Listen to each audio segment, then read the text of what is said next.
Ndabaramukije mwebwe wese mudukurikirana ndabaha n'ikaze murano makuru atekanye ikirere cyo kuri wa gatanu genekerezo rya gatandatu ruhuma umwaka wa 2026. Mu gitondo haritezwe imvura hacemwo n'ibihe by'izuba mu bice vya Cankuzo, Ruyigi, Rutana, Makamba, Bururi na Rumonge. Ibindi bice bisigaye vy'igihugu hitezwe ikirere kirimwo izuba n'ibice bike bike. Ahazoba hakanye gusumba handi naho ni Imwaro n'Ingozi ayipima vyo kuri degrees Celsius 12.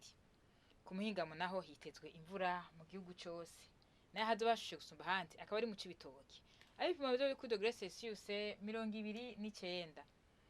Mu gitondo hitezwe ko izuba rizoseruka cy'isaha 12 zirenga iminota 10 rirengege cy'isaha 12 zirenga iminota 22 z'umugoroba. Amakuru atekanye kiremwa ategweje ubu agarukiye hano. Akoze cyane kuyakurikirana na hejo.